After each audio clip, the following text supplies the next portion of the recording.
We're going to explore this evening the Muslim Brotherhood, what is deemed to be its agenda and how it operates on a global scale. We're delighted to be joined this evening by Colonel Tim Collins, who has served with distinction in many theatres. A counterinsurgency expert, Colonel Collins served in both Gulf Wars and has led special forces operations around the world as operations officer of 22 SAS and then commanding officer of the 1st Battalion Royal Irish Regiment. Tim has worked closely with Special Branch of the Royal Ulster Constabulary, honing the skills which today he deploys in the political arena. Stephen Murley, joining us also this evening, is an investigator, a researcher, an intelligence analyst, and is editor of the Global Muslim Brotherhood Daily. Stephen has 25 years' experience in the investigation of complex and covert networks of individuals, businesses and organisations. We're going to begin this evening with opening remarks from each speaker, and then we're going to throw the debate open to the floor for a Q&A, which hopefully will form the majority of the evening. So be formulating your questions. If I could ask you not to take photos this evening and not to record any of Stephen's contributions. So I'm going to begin by handing over to Colonel Collins for his opening remarks. Some of you might have been along in January when I was talking about more broadly the Muslim Brotherhood here in the UK, and this is really, I guess, the part two, and it's a timely part two really because the manifestations of the Muslim Brotherhood have poked their head above the parapet once again to enter the political arena. The Muslim Brotherhood, as many of you will know from historically, really began in Egypt in 1920 at Hassan al-Banna, and very much he was an individual who was feeling anger towards the then British presence in Egypt, but through an Islamic lens. And to a great extent, he, like many people in the Middle East, are prisoners of history because they have a selective history that fuels their chosen grievances in a particular form and sometimes veers away from reality. And they talk of events like the fall of Andalusia in 1086 and the decline of the Ottoman Empire in 1918 as if a bit like being Irish people, like it was last week, and the events were happening in a couple of days as opposed to in the distance. And important that they do to them that they do that. But they see that the dictatorships and the tyrants and the lack of prosperity in the Arabic world is the fault of some sort of Western and particularly British conspiracy. That's where it always comes from, and it's these tyrants that they've had as leaders since the Second World War have been imposed supposedly by the British, thus fanning the flames of anger. To a great extent, the United States has replaced the British as the great Satan in the region, but nevertheless, the British still get a fair deal of credit for anything that goes wrong there. But the problem is that the prisons are full in Egypt and Jordan and Saudi Arabia and Syria of Salafi jihadists who believe that what they want to do is overthrow their government and create a caliphate, a state. And they present it very much in a choice between religious theocracy and utter tyranny. And it's interesting, that's really to a great extent where the Muslim Brotherhood come from. The Muslim Brotherhood, as it developed after the Second World War and then during the Nasser era, like to present itself as a moderate version. And what it says is that they're a moderate group and they're better than the alternative, which is extreme Salafists, and by which they point to the Islamic State. But when actually you look at what they mean by moderate, we wouldn't consider it to be moderate in the least. They particularly came to Europe by following the migration, particularly of intellectuals into Europe, and that's why they came into Europe. And they saw Europe and the people, the communities living there, both as a threat and an opportunity. The threat came from the fact that they could see that knowledge and learning was dissipating into youth, and they feared that coming back to contradict their version into their own countries. But what they also saw hugely importantly, was a big opportunity because of the dissatisfaction in the West after the Second World War and the rise of communism and the left's tendency really to flagellate itself. And they saw an opportunity to actually create a form of radicalisation and take advantage of that. And today in Europe we have radicalised networks of extremist Islamic organisations reinforcing the worst elements of victimisation.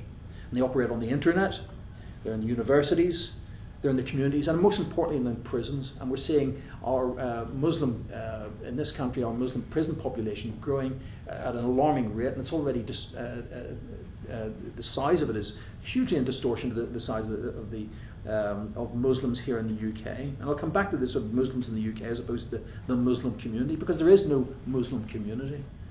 And like the communists of the last century, these people rail against capitalism, injustice, the West, whoever that is, dictators. They talk about the racism in it all, because it's the latest term that's been brought to life is Islamophobia, and it's very much aimed at the folks within our own community. Now, those who weren't here last January, the important point I was making is that faced with the threat that we have from Salafism and jihadi radicalisation and the large number of murder attempts that have happened in this country, the fact is that and touching wood, we've been very fortunate in this country, because usually these have been defeated by our Muslim population, and by and large our new Commonwealth, Pakistani, Bangladeshis, Indians and others, are the people who are discovering and alerting the police to these plots. And that is not lost on subversive groups, and it's certainly not lost on those who looked at Muslim Brotherhood ideology, and they recognise that is absolutely destroying the base on which they wish to place their foundations, and it's something that must be challenged. So they come along with this concept of the Muslim community. It is un-Muslim to talk to the police. It's un-Islamic to report murderers, and so they challenge the prevent strategy all the way along. And they're inspired by opportunists. And the two groups that I wanted to address tonight, first of all, is the funding, which is the lifeblood of any subversion. And that's currently, we'll hear from Stephen as to how that's coming. It's alarming. I talked about it last time. And what I said is that I am just perplexed by this, because the United Kingdom has always had good relations with Qatar.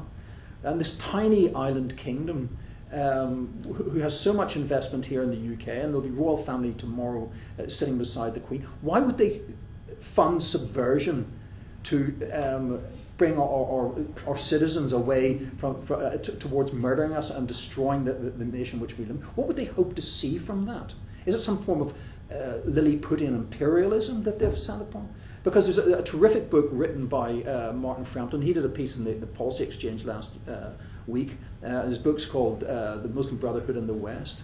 And Sir John Jenkins was the chap who introduced him. What Sir John Jenkins said is, here's the man who knows about the Muslim Brotherhood. And of course, Sir John Jenkins was the chap who the British government got to investigate the Muslim Brotherhood, and we still haven't seen the fullness of the report, and I think we need to. But what Martin Frampton says is that governments, not just the British government or the British Foreign Office or the American government or Nasser's government or the Egyptian government or indeed the Jordanian, and I could go on, governments that have had any contact, any time attempt to make a contact with the Muslim Brotherhood since the Second World War, it's always ended in tears. They've had their fingers burned. And again, we were chatting just beforehand. I was saying that when I was at Staff College, I did my master's degree thesis on the Muslim Brotherhood in Egypt. And at that time, in 1994, it was clear to me in my research, and I had a very knowledgeable Egyptian colleague who was a great font of knowledge for me, but at that time, the Muslim Brotherhood in Egypt was a mile wide, but an inch deep. It was everything from Coptic bishops to Salafists and everything. It was essentially it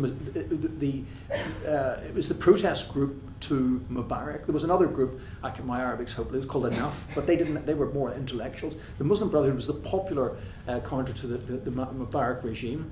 But again, what I was saying in my thesis was that what we don't understand, because we don't live there, is that it's not really the Mubarak regime. Mubarak came from the military as an Air Force officer. Sadat came from the military.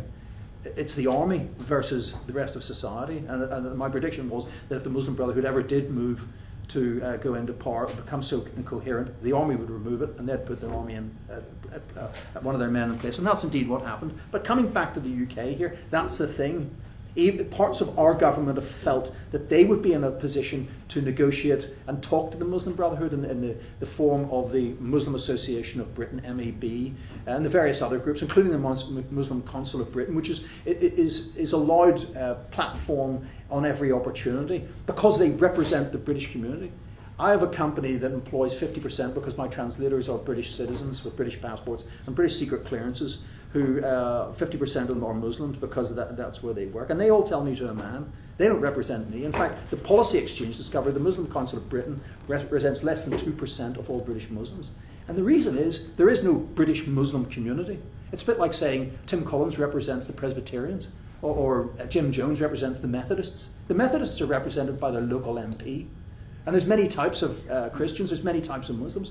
There is no monolithic bloc. But it's interesting, on one hand you have this funding alliance with the Qataris, whatever the heck they're up to, and only they will know. Maybe they don't know. I mean, perhaps we'll find out.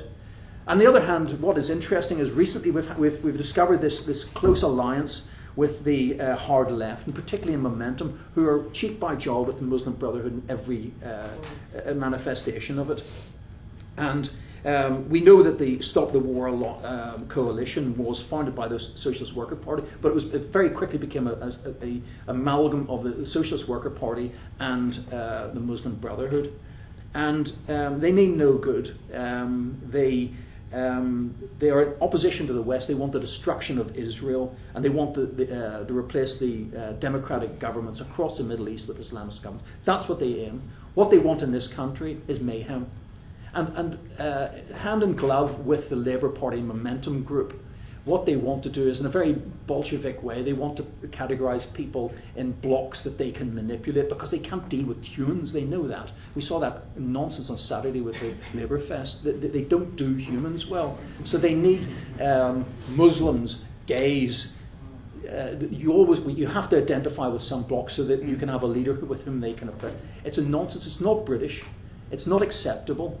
And whilst we can deal with Momentum because I think everybody sees through them, I come back to what I was saying in January. I feel, as someone who's worked in the Middle East, worked alongside the Qataris in the first Gulf War, a number of friends working on quite decent projects and for the benefit of the Qataris.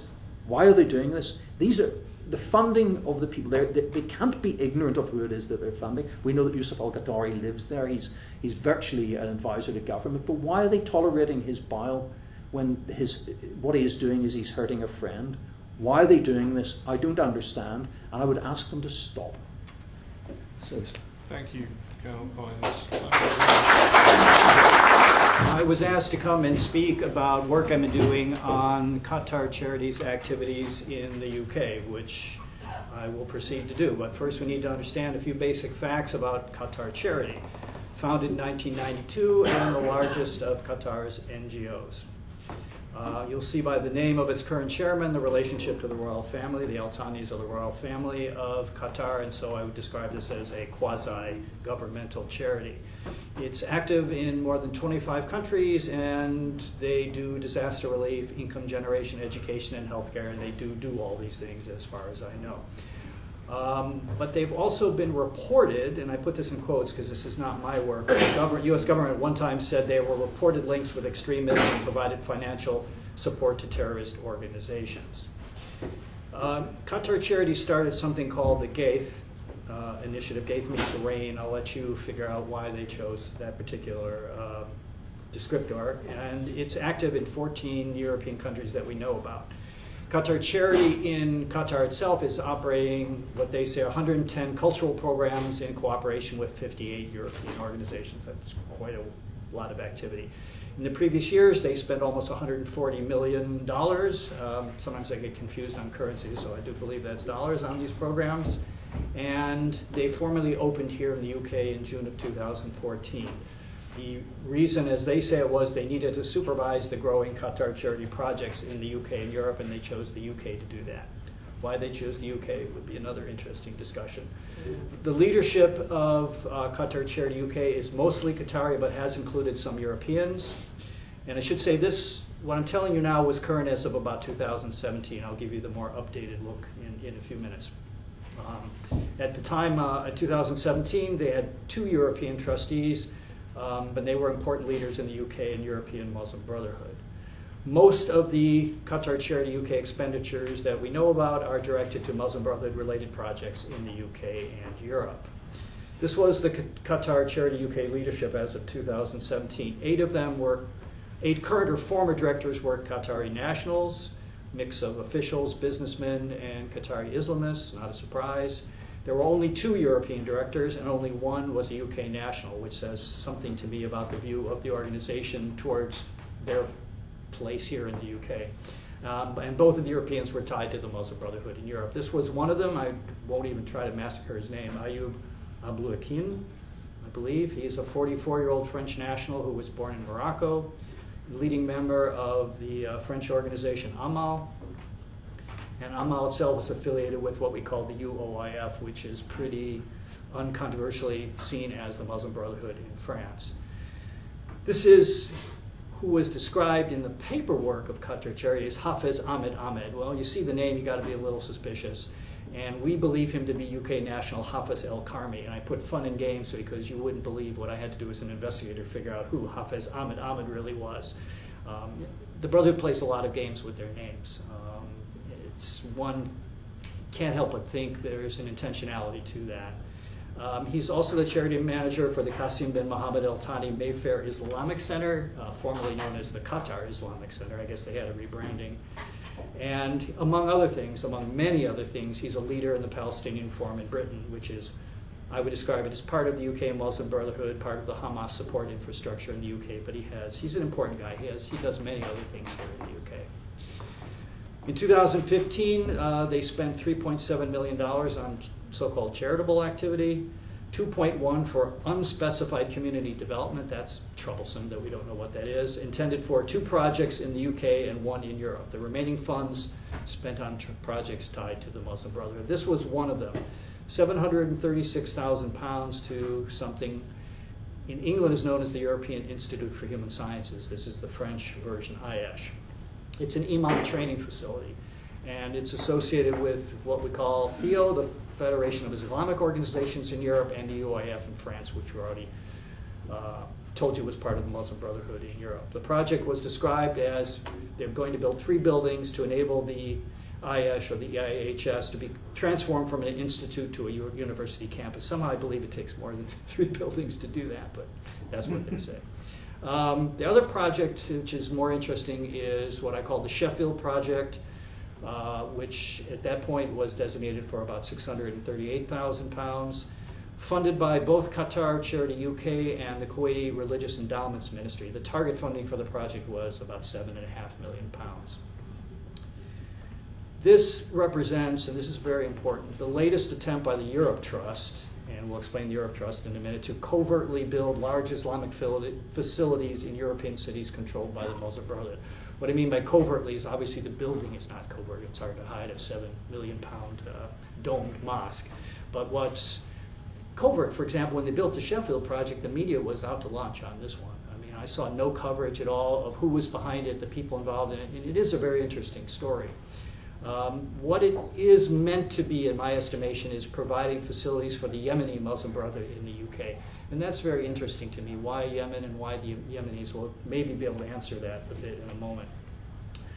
Most of the Iman Trust, and the Iman Trust was the charity vehicle that they set up to fund and manage the mosque. Most of them were tied in some way to the global Muslim Brotherhood, meaning the Muslim Brotherhood as it dispersed all over the world, Islamism and or extremism and terrorism. We'll meet one of them, Issam El-Fulaj. He's a Kuwaiti national who has many ties to various Kuwaiti Islamist groups. I won't bore you with all the names. He was one-time head of the Kuwaiti Joint Relief Committee designated by the U.S. for financial and material support to Al-Qaeda. And he has a long history of writing very nasty anti-Semitic stuff as a columnist for a Kuwaiti newspaper. What do I mean by really nasty anti-Semitic stuff?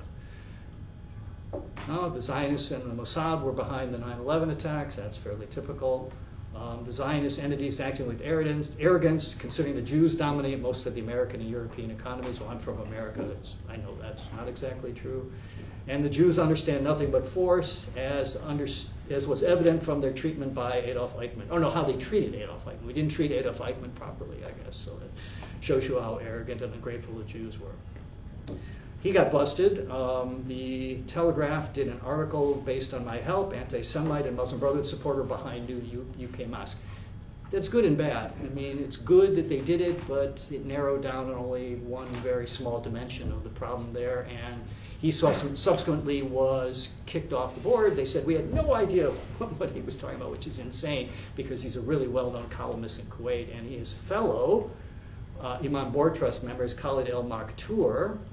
He's chairman of the Kuwaiti Sharia Council, as well as a member of the International Islamic Charity Organization. Now I call that a Global Muslim Brotherhood charity that's headquartered in Kuwait, and I won't again bore you with their 50 affiliate members, but many of them are Muslim Brotherhood, Hamas, or Al-Qaeda support organizations. One of his comments I particularly enjoy was his call for Barbie to be banned because she's not innocent. She's a mature woman who wears accessories and revealing clothes and has a boyfriend. Let's give you a little glimpse of the mentality. These were two of the Kuwaiti board members of the Iman Trust. This was another member, some of you may know who this is, the infamous Ahmed El Rawi, head of the Europe Trust. The Europe Trust is a waqf in Arabic, basically an endowment which doesn't use interest-bearing financial vehicles, but rather has amassed a real estate portfolio, which it says it was going to use for charitable purposes, but which in fact is used to fund Muslim Brotherhood projects around Europe. Together with Qatar and Kuwait, the Europe Trust is building these mega mosques throughout Europe. We'll go into why in a moment. And in 2004, he signed a statement that was infamous here in the UK, supporting attacks on coalition troops in Iraq, and referred to the filth of the occupation and compared coalition forces with Nazi invaders of France. He's a UK national calling for attacks on his own troops, but he's Iman Trust trustee. So, Colonel Collins asked, well, why are they doing things like this? In my estimation, the Gulf countries historically had made deals with the devil. In other words, they supported the Islamist forces inside their own country, and they could cause as much trouble as they wanted around the world as long as they didn't bother the various Gulf countries at home. But many of these countries also have broken off now from Muslim Brotherhood support because they were bit by the Muslim Brotherhood hand which they were feeding. Qatar, it's very clear to me, they're stepping into the vacuum. Why not? They're able to fund these large Muslim Brotherhood projects in Europe.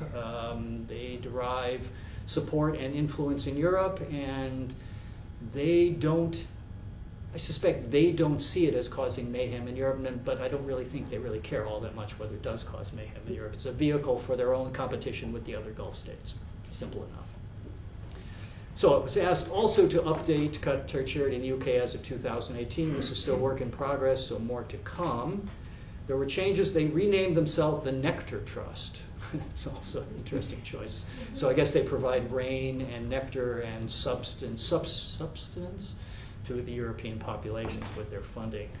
3 of the Qatari directors stay, and 1 of them was added, and they added, this is very interesting, they added 3 European Muslim Brotherhood affiliated individuals, none of them from the UK, as directors, but 6 weeks later they resigned. I have no idea why they did that. So maybe somebody told them it wasn't a good idea to have 3 directors who weren't from the UK. No idea why they did it.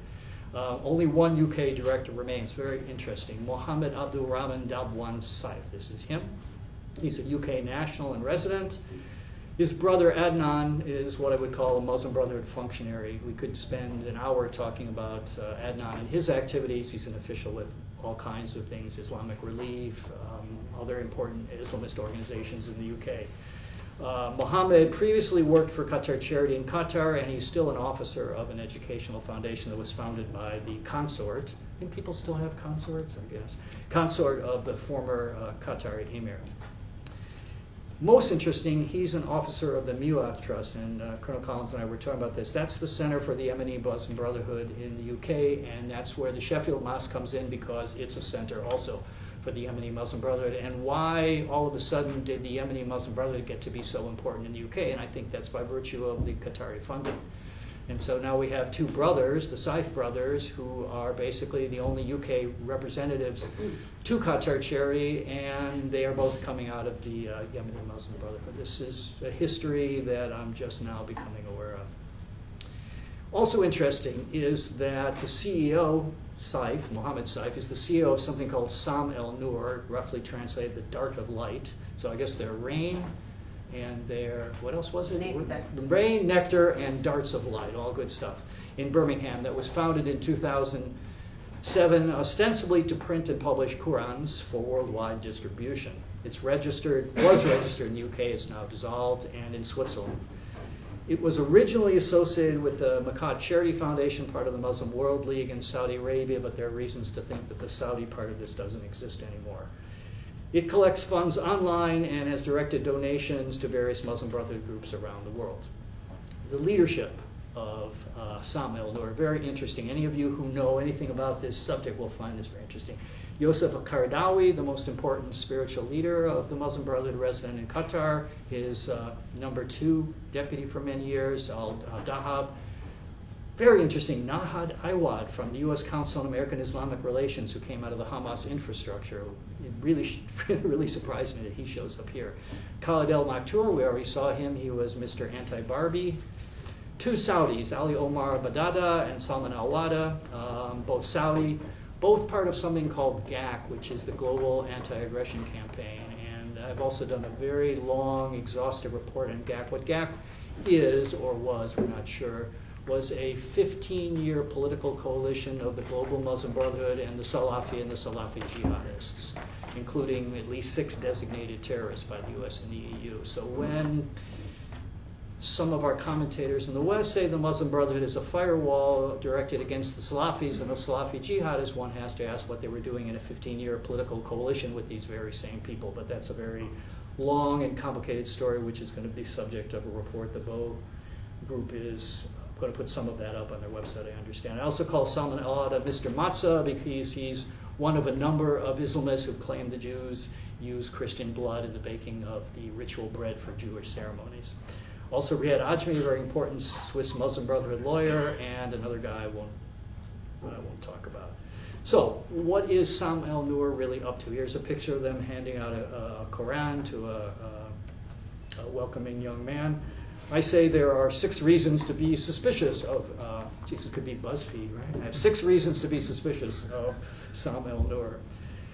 Been doing this work a long time. I have never seen any of the Global Muslim Brotherhood interested in distributing Qurans. That's a new one on me. Okay, maybe they are, but I've never seen Yosef Qaradawi or anybody in the Muslim Brotherhood interested in this. Most, if not all, of the SAN leadership are tied in some way to support of Hamas. The 2 of them, Yosef Qaradawi, the spiritual leader of the Brotherhood around the world, and al-Dahab, were both heads of something called the Union of Good, which was a global coalition of charities designated by the U.S. for financial support of Hamas. And interestingly, it was designated around the same time SAN was created. Makkah Charity was a member of the Union of Good. Other Muslim Brotherhood Hamas networks appear to have attempted circumvention of these sanctions. I have traced at least 2 other attempts where they tried to reformulate, or at least it looked like they did, something along the lines of the Union of Good to try to get around the U.S. sanctions. And some of the same Union of Good tech support people and companies that were involved with both Union of Good and with these circumvention efforts are also tied to Sam el-Nur. So what does it mean? I say, draw your own conclusion. I can't say for sure that Sam el-Nur is another attempt to get around U.S. sanctions on Hamas fundraising, but given everything I've said, it really wouldn't surprise me. It's a work in progress. We know that Qatar Charity has funded 5 new projects. They have 10 new grant programs, 13 new charitable humanitarian partnerships, and evidence suggests they will all turn out to be in some way related to Muslim Brotherhood projects in the UK and Europe. So, to wrap it up, why do we care who Qatar is funding? They say they want to conquer us, and that's not a good thing. This is the famous 1995 quote from Yosef Qaradawi saying, Islam will come to Europe and they will conquer Europe not by the sword but by dawah, which is preaching. I say, well, I'm not too worried about that really, that the Muslim Brotherhood is going to take over Europe in our lifetime, but while we're waiting for them to take us over, they can cause a lot of problems. And I've struggled mightily for many years to come up with one slide that could show the problems that they can cause, and this is the best I've been able to do. They hinder integration because the Muslim Brotherhood believes in creating semi-autonomous communities. That's what these mega mosques are about. They're a place where you can go and be Muslim and have everything taken care of for you there and never interact with the wider community. That is the Muslim Brotherhood dream. They foster hatred, largely toward Jews, but also toward Shiites, also towards non-Muslims. They incite conflict. The Gaza conflict is one example where they play a less than helpful role through their constant incitement. And at the least, and most of us are very interested in this, they incubate terror, I'd say. They're not out themselves building bombs, but they are putting out messages that are helping to keep Muslims and young Muslims especially angry by constantly declaring that the West has a war on Islam.